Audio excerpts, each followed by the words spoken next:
My husband, Richard, always said our life was a masterpiece, a carefully curated collection of perfect moments. He was the artist, and I, along with our sprawling colonial home and our pristine social standing, was part of his collection.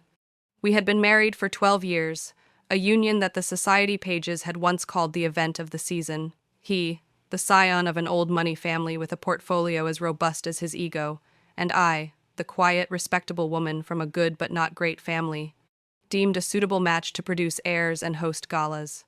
For a long time, I believed in the masterpiece. I played my part with practiced ease, the dutiful wife who chaired the right charities, wore the right designers, and said the right things. Our home in the greenest part of Connecticut was a testament to Richard's success. A place of gleaming hardwood floors, silent, cavernous rooms, and the pervasive scent of lemon polish and old money. But a masterpiece is only perfect from a distance. Up close, you see the brush strokes, the tiny imperfections, the places where the paint has begun to crack. Our life was no different. The silence in our home wasn't peaceful. It was heavy, filled with the unsaid things that accumulate over a decade of polite indifference. Richard wasn't a cruel husband, not in the overt way that leaves bruises. His cruelty was more refined, a slow-acting poison of neglect and quiet condescension. He was an architect of our life, but I was merely a resident, and a temporary one at that, though I didn't realize the full terms of my lease until much later. The first hairline crack in the facade appeared with the hiring of Sarah. She was our new maid, a quiet young woman with eyes that held a story I couldn't quite read. She was diligent, almost invisible, moving through our home with a quiet efficiency that Richard praised often. "She's good, isn't she?" he'd say, not looking up from his paper. "Doesn't make a fuss." I agreed, feeling a pang of something I couldn't name. It was pity, I think, for her youth, for the way she kept her gaze lowered, for the subtle weariness that clung to her like a second skin. She was a black woman in a world that was aggressively, blindingly white, and I saw the way the other staff, the caterers, the landscapers, sometimes looked past her, through her. I tried to be kind, offering her a cup of tea, asking about her day, small gestures that she accepted with a shy, grateful smile, but never reciprocated with conversation. She maintained a professional distance that I initially respected as a sign of her good training, but later came to understand as a wall built of fear and secrets. Richard, for his part, barely seemed to notice her beyond her function, another smoothly operating cog in the machine of his perfect life. Or so I thought. The way he looked at her began to change, or perhaps I just began to notice. It wasn't a leer, nothing so crude. It was a glance that lingered a fraction of a second too long, a tone of voice when he addressed her that was softer than the one he used for me, a proprietary air that made my stomach clench with a vague, unformed dread. I told myself I was imagining things, that I was projecting my own marital dissatisfaction onto the nearest available screen. It was easier to believe I was paranoid than to believe the masterpiece was flawed at its very foundation. The illusion of our perfect life didn't just crack, it shattered. It happened not in a single dramatic moment of discovery, but in a slow, creeping realization that felt like being submerged in ice water 1 inch at a time. The signs were small at first, almost laughably insignificant on their own, but together they formed a constellation of betrayal. It started with Richard's schedule. He, a man of unshakable routine, began to have late meetings and unexpected work dinners with a frequency that was entirely out of character. When I'd ask for details, he would become evasive, his answers clipped and dismissive. "It's just business, darling. You wouldn't understand." I had heard that line for years, his standard response to anything he deemed beyond my comprehension, which was most things. But now it had a different edge, a defensive quality that set my teeth on edge. Then there were the gifts. A new, expensive perfume appeared on Sarah's dresser in her small room in the staff wing. I only noticed because I had gone to give her a blanket, as the nights were getting colder. I asked her about it, remarking on the lovely scent. She stammered, her eyes wide with panic, and said it was a gift from her sister. But I knew that scent. It was the exclusive brand Richard favored, the one he bought for his mother and sister every Christmas, the one you couldn't just pick up at a department store. My heart hammered against my ribs, but I said nothing, retreating from her room with a placid smile that felt like a mask cracking on my face. The real turning point, the moment the ice water reached my chin, came on a Tuesday afternoon. I was supposed to be at a charity luncheon, but it had been cancelled at the last minute due to a sudden storm. I came home early, the house eerily quiet.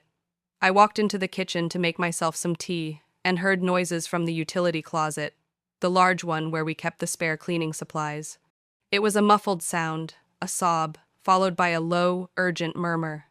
It was Richard's voice. I froze, my hand hovering over the kettle. I crept closer, my blood turning to ice. Through the slight gap in the door, I could see them. Richard had Sarah backed against a shelf, his hands on her arms. She was crying, silent tears streaming down her face, and he was whispering to her, his expression a mixture of anger and something that looked terrifyingly like desperation. "You have to get rid of it," he hissed, his voice a venomous whisper. "There is no other option. Do you understand me? This will ruin everything." Sarah just shook her head, a choked sob escaping her lips. "I can't," she whispered back. "I won't." I didn't need to hear any more. The word "it" hung in the air between them, a tangible, horrifying thing. I backed away silently, my body trembling so violently I thought I would collapse. I retreated to our bedroom, the one at the far end of the house, and locked the door. I sank to the floor, the plush carpet doing nothing to soften the brutal, jagged reality that had just ripped through me. It wasn't just an affair, it was a baby, his baby, the child of our quiet, unassuming maid, the child he wanted to erase as easily as he would a smudge on one of his polished silver platters. That afternoon, something inside me broke, but as the hours passed, locked in that room, a strange thing happened. The heartbreak, the shock, the searing pain, it all began to cool, to harden into something else. It solidified into a cold, diamond-hard resolve. He had mistaken my quietness for weakness, my compliance for contentment. He thought I was just another beautiful object in his collection, easily managed and controlled. He was about to find out how wrong he was. I would not scream, I would not cry, I would not make a scene. That was what he expected, what he wanted. He wanted hysterics so he could dismiss me as emotional, irrational. No. I would give him nothing. I would become the masterpiece he always wanted me to be. Perfect, polished, and utterly impenetrable. And from behind that flawless facade, I would dismantle his entire world. That night at dinner, I was flawless. I wore a simple but elegant dress. My hair was perfect, my smile serene. I talked about the cancelled luncheon, about the storm, about a book I was reading. Richard was visibly on edge, casting furtive glances at me, clearly trying to gauge if I knew, if I had heard anything. He was expecting a storm inside the house to match the one outside. I gave him calm, sunny skies. This new, unsettling calm from me seemed to throw him off more than any accusation could have. He picked at his food, his conversation stilted. He was a man accustomed to being in control, and my placid demeanor was a variable he hadn't accounted for. He had no idea that I had spent the entire afternoon not crying, but planning. The first call I made was to my father. My father was not a wealthy man like Richard, but he was wise, a retired litigator who understood the ugly mechanics of power and money better than anyone. I told him everything, my voice low and steady, recounting the scene in the utility closet, the whispers, the tears, the undeniable truth of it all. He listened without interruption, a long silence stretching after I finished. "All right," he finally said, his voice grim but firm. "Here is what you are going to do. You are not going to confront him. You are not going to breathe a word of this to anyone. You are going to hire the best divorce attorney in the state. Not a polite one, a shark. I will get you a name."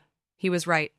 A direct confrontation would only give Richard time to hide assets, to spin a narrative, to paint me as the vengeful, hysterical wife. My war would have to be a silent one, fought with strategy and precision, not with messy, emotional skirmishes. The next day, I began my campaign. I told Richard I was going to visit my sister for a few days, a perfectly normal and believable excuse. He seemed relieved, eager to have me out of the house. The moment I was gone, I didn't go to my sister's. I drove straight to the city and met with the lawyer my father had recommended. His name was Julian Croft, a man whose reputation preceded him. His office was stark and modern, and he had the cold, watchful eyes of a predator. I laid out the story for him, including the racial dynamics, Richard's obsession with his public image, and his demand that Sarah terminate the pregnancy. Julian listened intently, making brief notes on a yellow legal pad. When I was done, he leaned back in his chair, a slow, predatory smile spreading across his face. "Mrs. Davenport," he said, his voice smooth as silk, "your husband has built his life on a foundation of appearances. We are going to systematically demolish that foundation, brick by brick. By the time we are done, he will have nothing left but the truth, and the truth will be his ruin." His confidence was chilling, but it was exactly what I needed. We spent the next 2 hours mapping out a strategy. The first step was to gather indisputable evidence. Julian advised me to hire a private investigator, someone discreet who could document Richard's interactions with Sarah, track his movements, and potentially uncover other indiscretions. "Men like your husband rarely have only one secret," Julian had said with a cynical smile. The second step was to secure my own financial independence. Julian gave me the name of a forensic accountant. While I was still playing the part of the dutiful wife, I was to start quietly moving assets, securing funds, and creating a financial parachute for myself. I left Julian's office feeling a strange mixture of terror and exhilaration. I was no longer a victim in this story. I was a strategist. I was a warrior. I spent the next few days with my sister, creating the alibi. When I returned home, I was the picture of tranquility. I smiled at Richard, asked about his week, and slipped back into my role without a single misstep. He watched me, his eyes filled with a suspicious uncertainty. He couldn't understand my lack of drama, my serene acceptance of our life. He didn't know that beneath the calm surface, a revolution was brewing. I was no longer the curator's wife. I was the demolition expert, patiently waiting for the perfect moment to light the fuse. The weeks that followed were the most difficult and surreal of my life. I was living a double existence, a spy in my own home. By day, I was the serene, elegant Mrs. Davenport, attending charity board meetings, planning dinner parties, and discussing summer travel plans with Richard, as if our world wasn't tilting on its axis. But in the quiet moments, when he was at the office or asleep, I was a general orchestrating a clandestine war. The private investigator I hired, a discreet and thorough man named Mr. Harris, began his work immediately. He was a former detective, and his methods were subtle and effective. He installed microscopic listening devices in the common areas where Richard and Sarah were most likely to interact: the kitchen, the study, the hallway near the staff quarters. He placed a GPS tracker on Richard's car. Every few days, I would receive a detailed report from him, delivered to a private email account I had set up. The reports were a gut-wrenching confirmation of everything I already knew, and more. They detailed hushed, desperate conversations. Richard's tone was always the same, a mixture of cajoling and threatening. He offered Sarah money, thousands of dollars, to solve the problem. He promised to set her up in an apartment in another state, to pay for her silence. When she refused, his threats became more pointed. He spoke of her immigration status, a lie, as she was a citizen, but a threat designed to terrify her. He spoke of ruining her reputation, of making sure she would never work again. Listening to the recordings Mr. Harris sent me was like pressing a razor to my own skin. Hearing the cold, calculated cruelty in my husband's voice, the man I had shared a bed with for 12 years, was a unique form of torture. But every word he spoke was another nail in his coffin. I saved every recording, every transcript, documenting his depravity with the meticulous care of an archivist. My second front was financial. I met with the forensic accountant Julian had recommended, a sharp, no-nonsense woman named Eleanor. Together, we began the painstaking process of untangling Richard's complex financial empire. He had always handled the money, presenting me with a simplified, patronizing summary of our wealth each quarter. He assumed I had no interest or aptitude for it. He was wrong. With Eleanor's guidance, I discovered a web of offshore accounts, shell corporations, and hidden investments. He had been systematically siphoning money from our joint assets for years, creating a personal slush fund that I had no legal access to. Eleanor showed me how to start fighting back. I began to make larger-than-usual withdrawals from our joint checking account, citing expenses for a charity gala I was planning. I sold off some of the jewelry Richard had given me, pieces that were in my name, and deposited the cash into a new, private bank account. I opened credit cards in my own name, building my own credit history, separate from his. Each transaction felt like a small victory, a quiet act of rebellion. I was taking back my power, $1 at a time. All the while, I had to watch him, to live with him, to sleep beside him. I had to smile when he spoke to me, to feign interest in his day, to endure his touch when he would occasionally roll over in the night and place a hand on my waist. It was a repulsive performance, and it took every ounce of my self-control not to recoil. I watched him with Sarah, too. I saw the way he avoided her gaze now, the way he flinched when she entered a room. He was a man drowning in his own secrets, and his fear made him careless. Sarah, for her part, was growing more visibly pregnant. She tried to hide it under loose-fitting uniforms, but there was no concealing the truth. Her quiet presence was a constant ticking bomb in our pristine home, and the tension was becoming unbearable. I felt a strange, complicated sympathy for her. She was a victim of his power just as I was, albeit in a different, more devastating way. He had used her, and now he was trying to discard her and her child. One evening, I found her in the kitchen, her hand resting on her stomach, a look of profound sadness on her face. For a moment I considered speaking to her, telling her that I knew, that I could help. But Julian's voice echoed in my head. Say nothing, admit nothing, wait. My silence was my greatest weapon.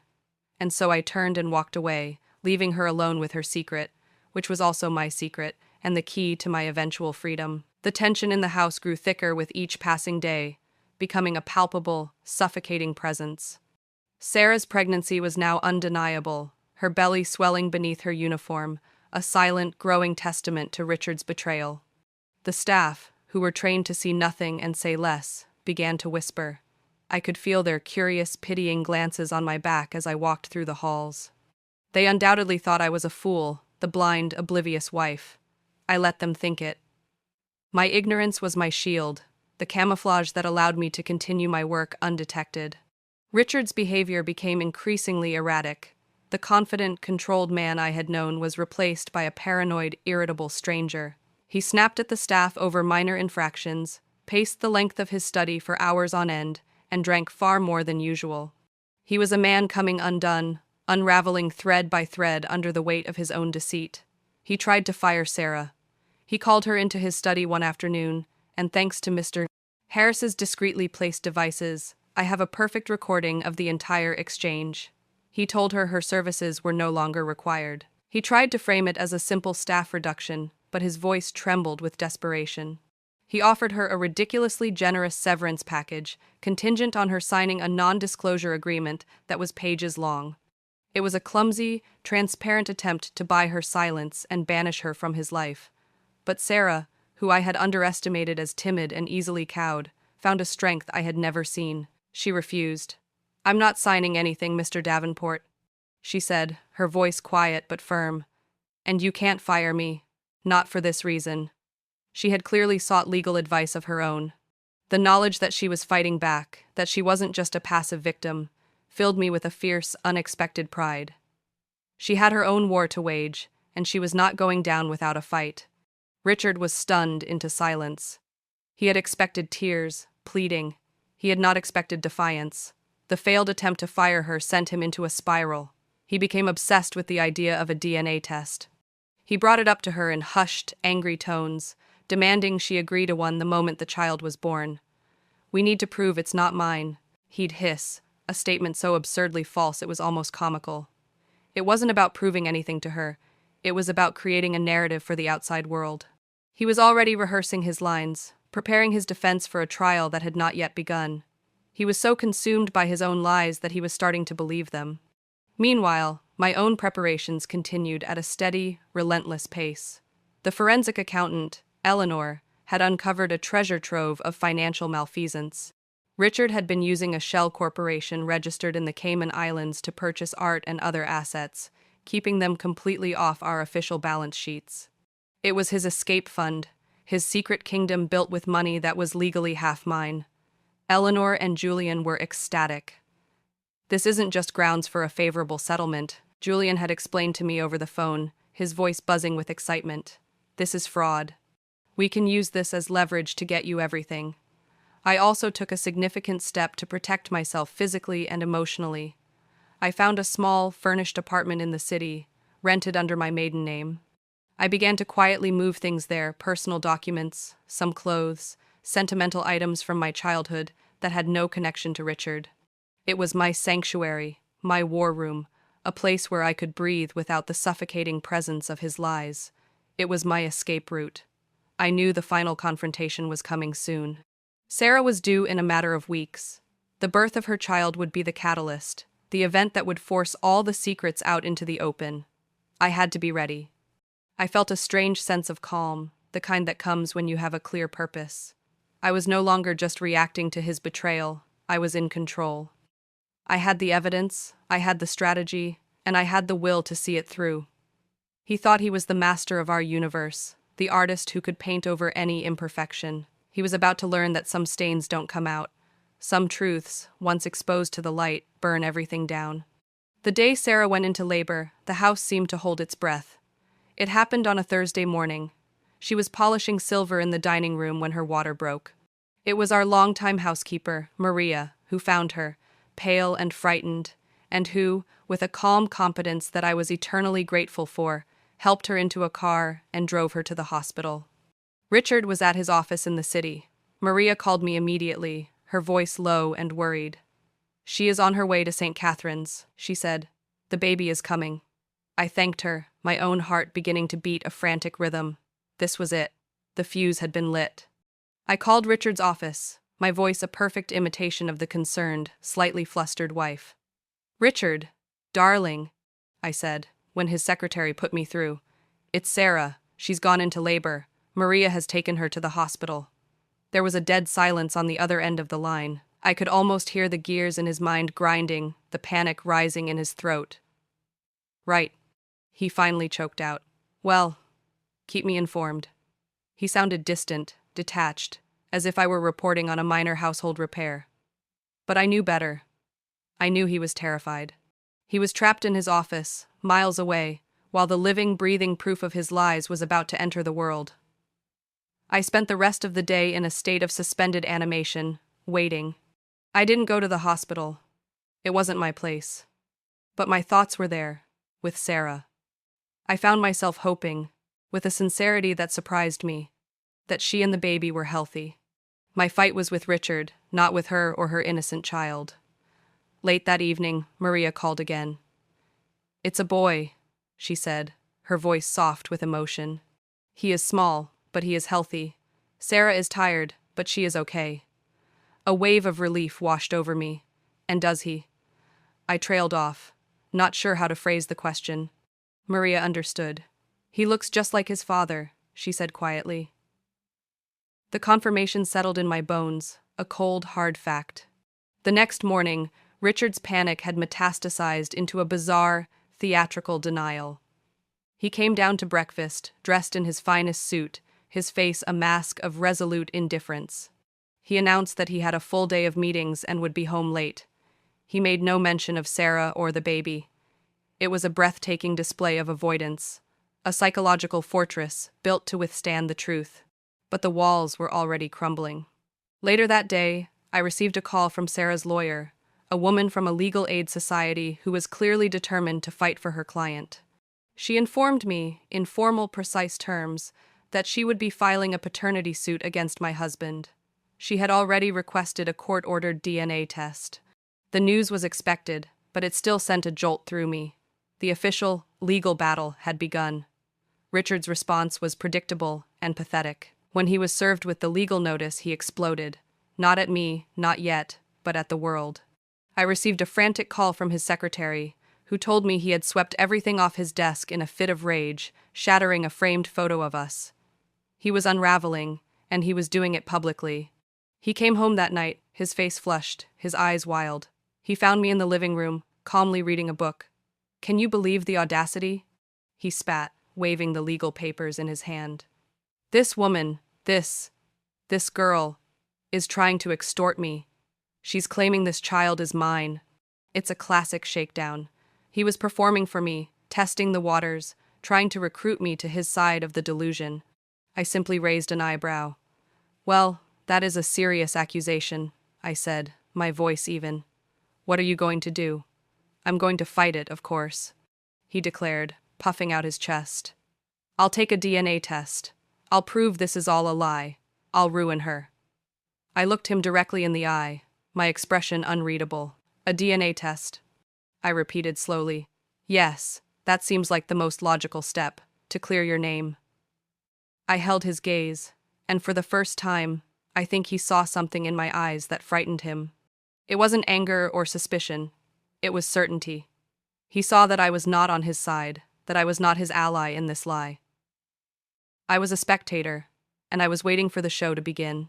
He faltered, his bravado deflating like a punctured balloon. He stared at me for a long moment, his mind clearly racing, trying to understand the new dynamic between us. The loyal, compliant wife was gone, replaced by this calm, watchful stranger. The masterpiece had come to life, and it was not looking at him with adoration. It was looking at him with judgment. Richard's obsession with the DNA test became the central pillar of his defense, not just legally, but psychologically. It was his shield, his mantra, the lie he repeated so often he seemed to believe it himself. He paraded his willingness to take the test to anyone who would listen, his lawyer, his few remaining friends, his family. "Of course I'll take it," he'd boom, a little too loudly, a little too defensively. "I have nothing to hide. This will expose her for the gold-digging fraud she is." He was building a narrative of victimhood, casting himself as the wealthy, upstanding man being targeted by a manipulative, promiscuous woman. It was a classic, ugly script, and he played his part with gusto. The racial undertones of his defense were impossible to ignore. When speaking of Sarah, he would use carefully coded language, referring to her as one of those girls, implying a lack of morals, a predisposition to promiscuity. He was banking on the prejudices of our privileged white world to bolster his case. He believed that in a battle of his word against hers, his wealth, his status, and his race would grant him automatic credibility. He was a fool. What he didn't know was that I had already arranged for my own DNA test. Through the private investigator, Mr. Harris, I had discreetly obtained a sample of the baby's DNA from the hospital, a discarded pacifier, and I, of course, had access to Richard's DNA from 1,000 sources in our home. I sent the samples to a private, reputable lab. The results were sitting in a sealed envelope in the safe in my secret apartment. It was my trump card, my ace in the hole, and I was waiting for the perfect moment to play it. As the legal proceedings for the paternity suit lumbered forward, I initiated my own. One crisp autumn morning, a process server walked into the lobby of Richard's gleaming corporate office and served him with divorce papers. I had timed it for maximum impact, just as he was about to preside over a major board meeting. The papers were delivered in a crisp blue folder, and according to the server's gleeful report to Julian, Richard turned a color of white he had never seen before on a human being. The news of the divorce, coming on the heels of the paternity suit, ripped through our social circle like a wildfire. The whispers that had been confined to the staff quarters of our home now echoed in the halls of the country club, at charity auctions, and over brunch at the city's most exclusive restaurants. I was suddenly inundated with calls from concerned friends, their voices dripping with feigned sympathy and barely concealed glee. "Darling, I was so shocked to hear. They'd coo. Is there anything I can do?" I handled each call with the same cool, detached grace. "Thank you for your concern," I'd say. "It's a difficult time, but I'll be fine." I offered no details, no gossip, no fuel for their speculative fires. My dignified silence was its own statement.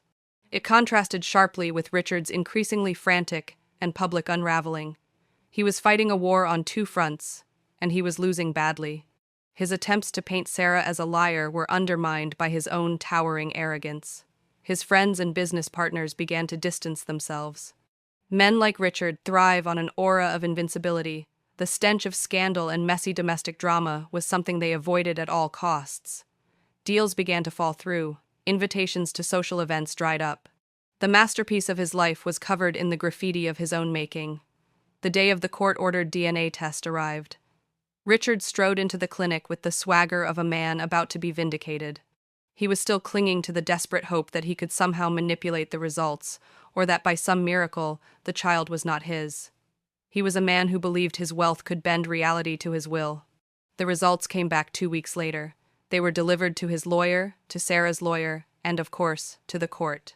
The probability of paternity was 99.99%. It was an irrefutable, scientific fact. He was the father.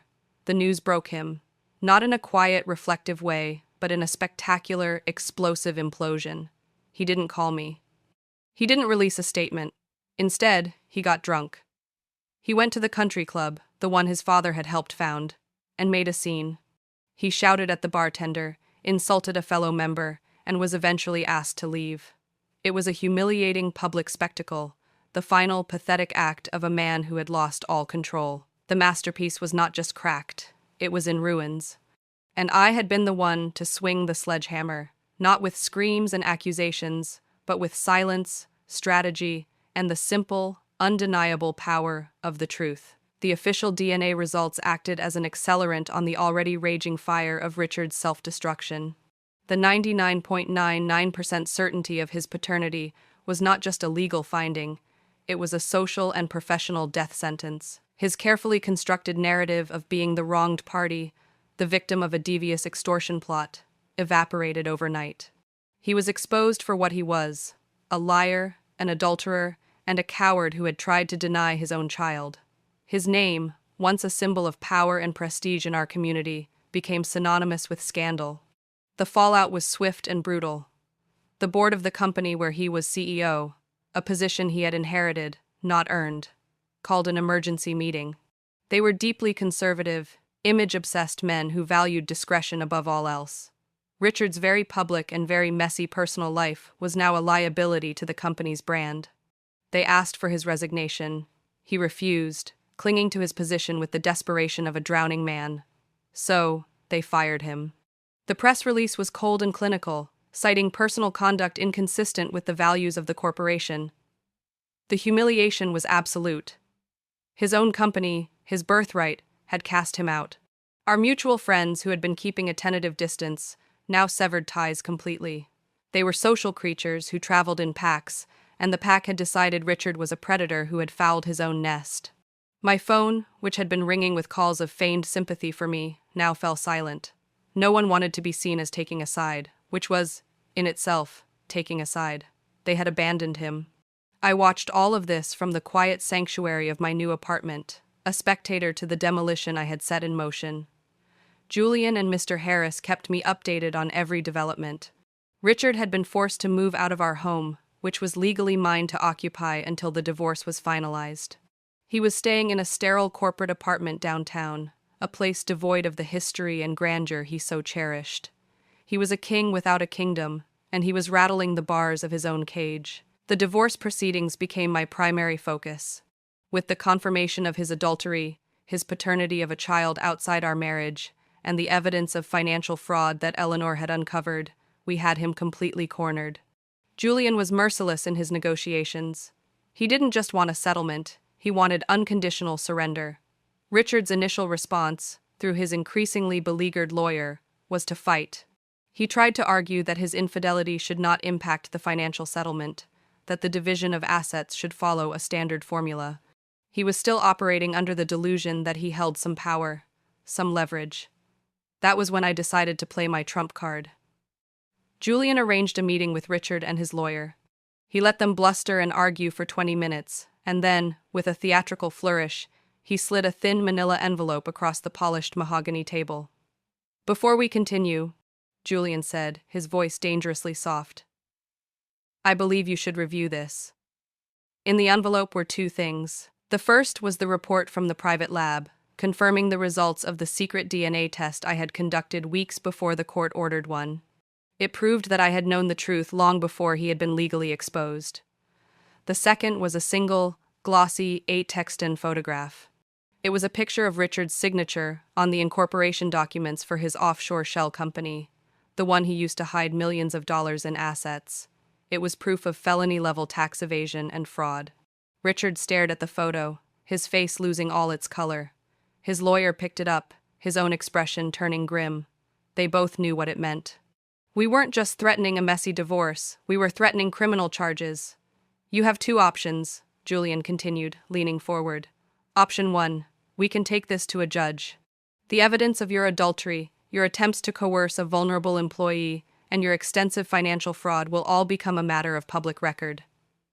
You will likely face an investigation by the IRS. You will lose everything. Option 2. You can sign the settlement agreement we have prepared. My client gets the house, the art collection, 70% of all liquid assets, and permanent, sole ownership of your family's investment trust. In return, this photograph and all our research into your creative accounting will be permanently sealed. It was checkmate. The choice was between financial ruin and total annihilation. His lawyer, a practical man who knew when a fight was lost, advised him to sign. Richard sat there for a long time, staring at the table, a broken man. The swagger, the arrogance, the lifetime of unearned confidence, it was all gone. In its place was a hollow, defeated shell. He picked up the pen, his hand trembling, and signed his name, surrendering his empire, his legacy, and the last vestiges of his pride. With Richard's signature on the settlement agreement, the war was officially over. The sound of my victory was not a triumphant roar, but the quiet, satisfying click of a pen on paper. I had won. I had not just survived his betrayal. I had systematically dismantled the life he valued more than anything, more than me, more than his own child. I had taken his kingdom, and I had done it without raising my voice. The aftermath of his surrender was a study in contrasts. My life began to open up, to fill with light and air, while his continued its downward spiral. The divorce was finalized quickly and quietly. The house, once his castle, was now solely mine. I walked through its silent, familiar halls, but they felt different. The oppressive weight of his presence was gone. It was just a house now, a beautiful but empty vessel. I knew I wouldn't stay there long. It was filled with too many ghosts, too many memories of a life that had been a lie. I decided to sell it, to sever the last tie to the woman I had been. While I was planning my future, Richard was grappling with his diminished present. The 70% of his liquid assets that I now controlled was a staggering sum. But for Richard, it wasn't just about the money he lost. It was about the power. He had lost his company, his social standing, and his fortune. He was a nobody, a cautionary tale whispered at cocktail parties. I heard through the grapevine that he had tried to start a new consulting firm, but his reputation was toxic. No one would do business with him. He had become a pariah in the world that had once worshipped him. He was also now legally and financially responsible for his son. Sarah had, with the help of her lawyer, secured a generous child support agreement. Richard was forced to provide for the child he had tried so desperately to deny. It was a fitting, if bitter, irony. His greatest shame was now his most significant financial obligation. He tried to reach out to me once, a few months after the divorce was final. He left a long, rambling voicemail on my phone. It was a pathetic cocktail of self-pity, blame, and a last-ditch attempt at manipulation. He said he missed me, that he had made a terrible mistake, that he hadn't realized what he had until it was gone. He even tried to blame me, suggesting that if I had been a more attentive wife, he wouldn't have strayed. I listened to the entire message, my expression neutral. When he was done, I deleted it without a second thought. I felt nothing, no anger, no pity, not even a flicker of the love I once thought I had for him. He was a stranger, a ghost from a past life. I never heard from him directly again. My own life began to take a new shape. I sold the house in Connecticut and bought a smaller, more modern home in a different town, a place with no history, no memories. I reconnected with old friends, the ones from before Richard, the ones who had known me as a person, not as an accessory. I traveled. I read. I took classes in art history, a passion I had suppressed because Richard had deemed it a frivolous hobby. I was discovering who I was without him, and I was starting to like the person I was finding. I also did something I knew I had to do. I reached out to Sarah. I didn't want anything from her. I just wanted to close that circle. I invited her to meet me for coffee in a quiet, neutral place. She was hesitant, but she agreed. She arrived with her son, a beautiful, healthy baby boy named Daniel. He had Richard's eyes, but his mother's gentle spirit. We sat and talked for over an hour. I apologized for my silence, for not reaching out to her sooner, for the role I played, however passively, in the system that had allowed Richard to hurt her. She listened, her expression thoughtful, and then she apologized to me. I was young and naive, she said. her voice soft but clear. He made me feel special. I never wanted to hurt you. In that moment, we were not the wife and the mistress. We were just two women who had been used by the same powerful, selfish man. There was a strange, unexpected bond in that shared experience. I made her an offer. I had set up a trust for Daniel with a portion of my settlement money. It was a significant amount, enough to ensure he would have every opportunity in life, the best schools, the best health care, a future unburdened by the circumstances of his birth. Sarah looked at me, tears welling in her eyes. "Why would you do this?" she asked. "He's not your son." "No," I said, looking at the sleeping baby in her arms. "He's not. But he's not to blame for any of this. He's an innocent, and I have more than I need. This is not for Richard or for you. It's for him." It was my final act of defiance against Richard's legacy. He had tried to erase this child, to deny his existence. I would ensure that this child would not just exist, but thrive. It was the ultimate repudiation of everything Richard stood for. It was my victory, and it was my peace.